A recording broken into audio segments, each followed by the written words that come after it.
Let's move our attention to the Eastern Cape Mall, where the Truth Commission had a special hearing.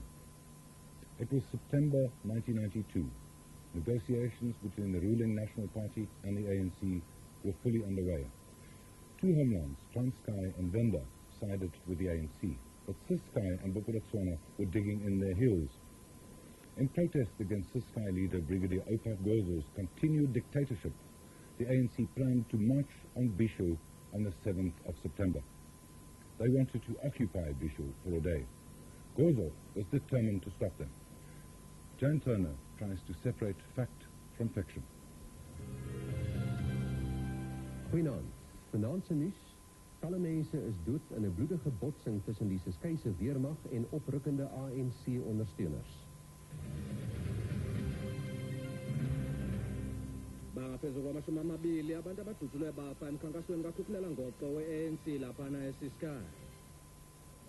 It began as a peaceful ANC march, a challenge to the Ciskei for its refusal to keep pace with the change that was sweeping the rest of South Africa. The day ended in a bloodbath, with all parties pointing fingers and denying responsibility. What exactly happened? On the 7th of September, there was a rumor that the Ciskei government there was going to be a coup, that the MK was going to take over, that it's going to take all of us. We applied to the court to forbid the march because information was received that the marchers would be armed and that they had no interest in any peaceful march to the stadium or wherever, but they were going to storm and destroy Bisho. Brigadier Gqozo and the Ciskei authorities did everything they could to stop the march. In the early hours of September 7th, a magistrate gave permission for the march to proceed as far as Bishu Stadium, where the marchers would be permitted to hold a rally. Razor wire fencing was rolled out across the border with South Africa. 50 Ciskei policemen were formed up in 3 lines behind the blade wires. They were equipped with riot control gear. Directly behind them, units of the Ciskei Defence Force were on full alert. They were the last line of defence protecting Bishu. Brigadier Oupa of the SADF was then in command of the Ciskei Defence Force. He was stationed in an operations room rigged up in the National Assembly building. Deputy Commander Colonel Dirk van der Bank was stationed on the roof of the legislative building. Commandant Archie Mkhosana was at the head of the troops in the field. Meanwhile, a march of some 50,000 people was setting off from King Williamstown. At its head was the top leadership of the ANC-SACP alliance. In some parts of South Africa, our movements are just as good as banned. And in this part of South Africa, there's autocratic rule, there's tyranny, and the Ciskei probably is the example of the worst tyranny in our country. The intention, sir, was to march to an open space on the southern side of the central business district in Bisho and to hold an assembly for a minimum of 24 hours. My instructions were still to stop marches from entering Bishu at all costs, as that would be disastrous. A reconnaissance group led by Ronnie Casrals was sent ahead of the march to find a way into Bishu. They saw that the main road was barricaded at the border and a razor wire funnel led into the stadium. Casrals discussed the situation with police and peace monitors who were watching developments from behind the fence. The intention is actually to come here and to remain here until the Brigadier leaves. But does that mean in the stadium or does that mean a penetration elsewhere? Well, we're on our way, so you'll see. I can't say any more than that because I've got to relay what we've seen to Cyril Ramaphosa and the regional leadership. Perhaps, Antonio, we can just say... A clash of some sort was now inevitable. The missions are probably on the 1 day home. We do a reconnaissance coming into the stadium, and about 50 meters along the fence that way, we find 10 meters of this fence has collapsed. It's lying flat. A very easy access, huge gap to come through if the march decides to do so and move in that direction west, away from where the soldiers are deployed by the road. We look at this fence, we see this is possible, we talk about it, is it a trap, we look around, there's no sign of any troops this side.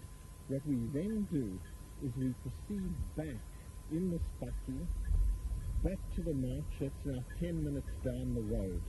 We have a quick discussion, we're reporting to the leadership on the march.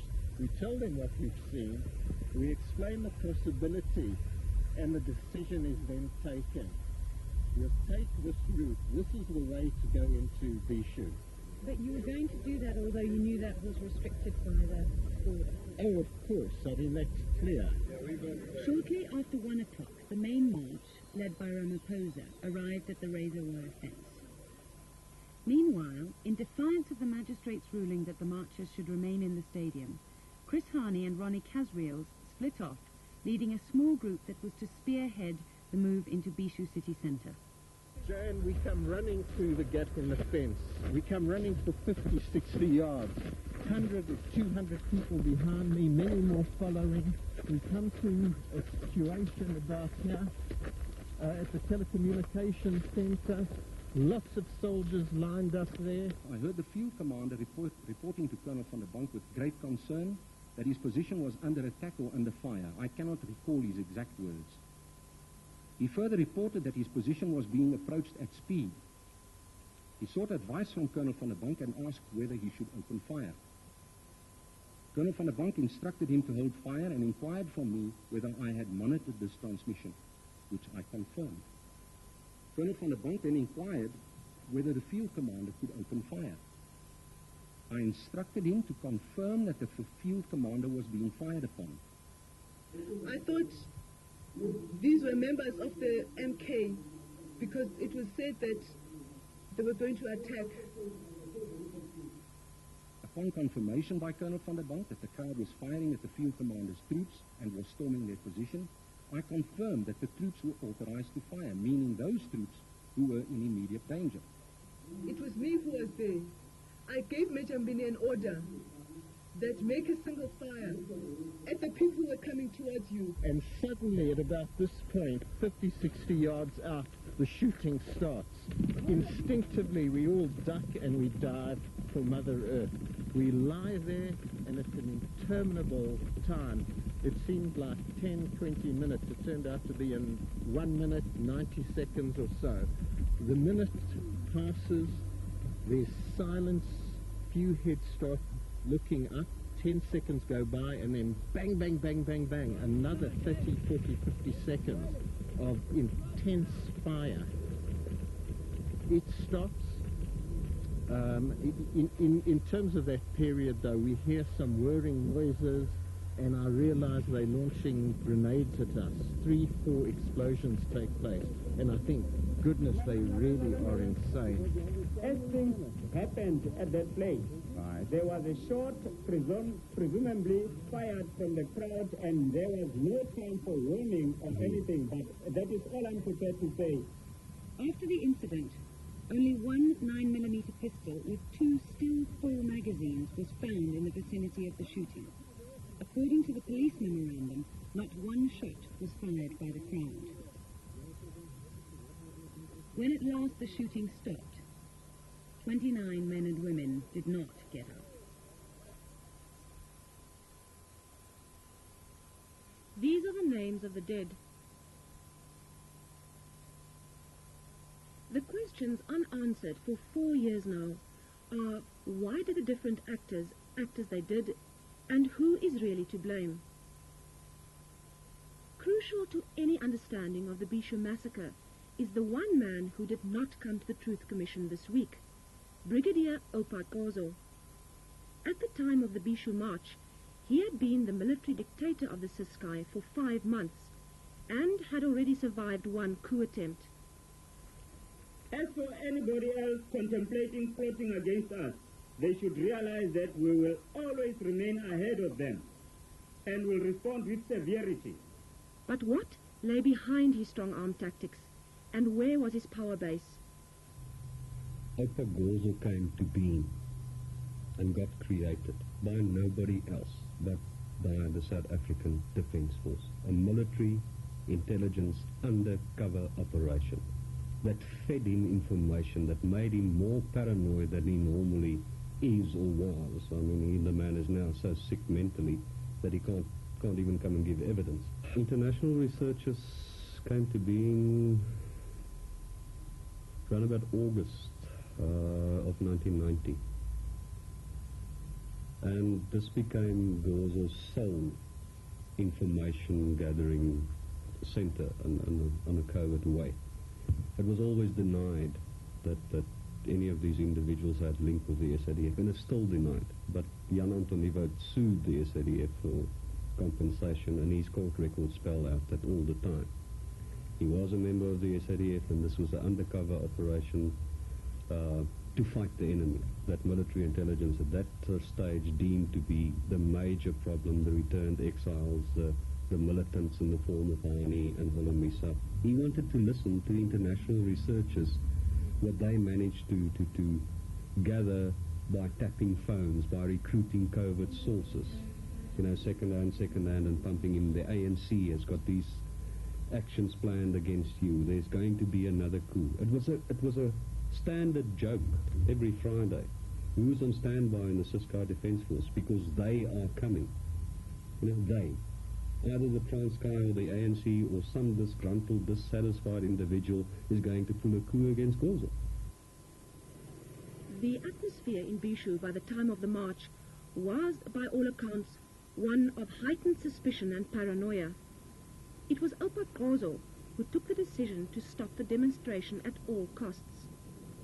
Confidential minutes of a meeting between South Africa and the Ciskei Council of State a few days before show that even South Africa advised Gqozo to allow the protest. But to what extent was South Africa still fiddling behind the scenes? Was there an ulterior motive? It was convenient for the RSA, and that's why they send envoys to say, we've got nothing to do with this. But using their forces in the covert operation, not from RSA soil, to launch attacks against that they deemed to be a big problem at the time. And then, how do you counter a mass movement? A mass movement that just started rolling and it became so spontaneous, and this is a big fear to you, by taking one example. And using an example like the Ciskei to say to the masses, you do it again, it can happen somewhere else again, just to get that fear down. It was the Ciskei Defence Force that was told to stop the march from reaching Bishu, Gqozo's symbolic last outpost of power. In charge was Brigadier Oupa from the South African Defence Force. It was his order to shoot that filtered down a shaky chain of command and resulted in the indiscriminate shooting spree.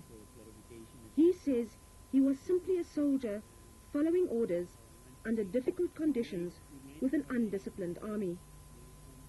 I believe that the ANC wanted, in fact engineered, the whole incident. Had we known the consequences, then obviously we would have not advanced as we did, but we couldn't know. I am not proud that troops under my command were involved in a calamity of this nature. He was responsible for the actions of the troop. It's good and well to say, I convened the board of inquiry and I voluntarily helped everybody else. But where is the man accepting the responsibility for the actions of the troops, and where is he saying, I am sorry that my troops stepped out of line, which clearly they did. But were the soldiers responsible for deliberately luring the marchers into an ambush? This allegation was repeated and denied at the Truth Commission this week. But I, as I've explained, must really strongly reject deep from my heart that